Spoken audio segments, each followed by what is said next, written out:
Welcome to this week's OK at Work with myself, Sarah Sawyer, and my colleague, Russell Berger, both attorneys at Offit Kurman. And today we are talking about at-will employment versus term employment. So often we hear this is an at-will state and all employees are at will, and that kind of gets thrown around. What does that mean? How do we know if someone's at will versus a term employee? What do these things mean?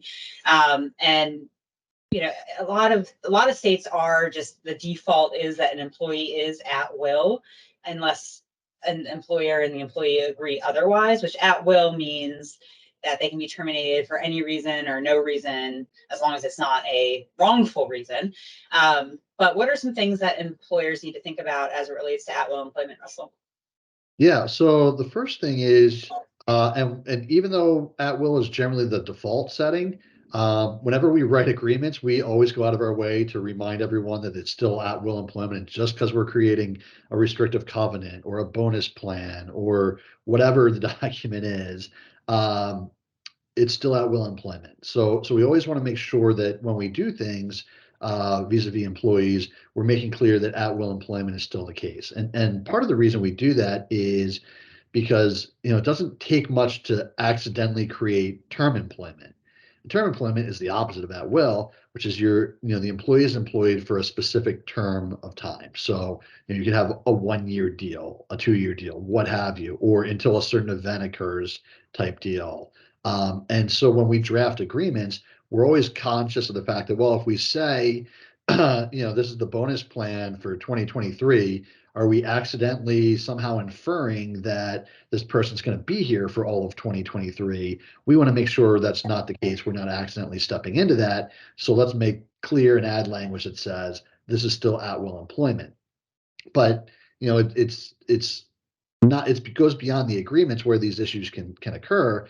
And oftentimes we see issues with confusion around accidentally creating a term of employment in offer letters and in onboarding process and saying, oh, sure, you'll be here for X amount of time. Or, we're planning out in the future in February, next year, you'll move to this other location. And it's like, did that create a term employment? Was it a guarantee of employment through February? I don't know. Let's make sure we caveat it and we have language. And oftentimes our language says, not only is this at will, but it can only be at will status can only be modified by the president of the company in writing, expressly stating that at will employment is coming to an end and term employment is being substituted. So again, something to be really careful of because it can be really consequential if you accidentally step into it.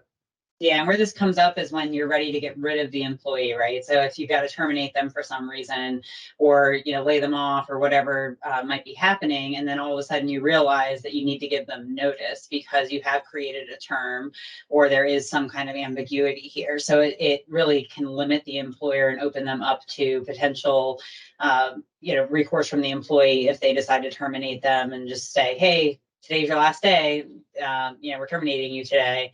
And then all of a sudden the employee might take a look back and be like, no, well, you agreed that, I'm going to be employed for this period of time and you need to give me notice and you need to terminate me for cause. So that's where it starts to become an issue. We see this a lot too with 2 weeks notice, right? So if the employer says you need to give me 2 weeks notice, employee, well, in a lot of cases that can be construed as a term as well, where you as the employer need to give the same 2 weeks notice to the employee. So there's a lot of ways to combat this and be really clear in the language to still allow functionality of these agreements, but also to make sure that at-will status is protected.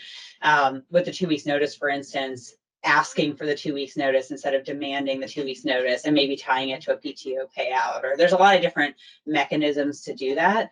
But if you're going to create a term agreement, you really want to be doing it on purpose and not accidentally, because sometimes a term agreement can be helpful. Sometimes you do want to have a notice period depending on the role. We see this a lot with doctors or certain types of professions where if there isn't notice, then that can be really detrimental to the employer. So there's reasons to have term agreements and to alter that at-will status, but you really want to do it on purpose, intentionally, and allow yourself the proper outs as the employer, because that's where you get into sticky situations if you want to let someone go and you can't.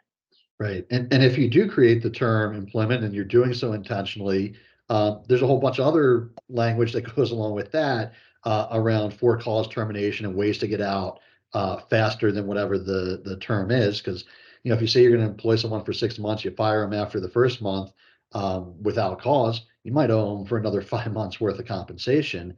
Um, so you want to give yourself some outs, and you want to make sure that you have, an ability to navigate through that if the need arises. And that's where the for cause definitions typically come into play. Yeah, no, that's good advice. Well, thank you, Russell, and we'll see you next time. Thanks, Sarah.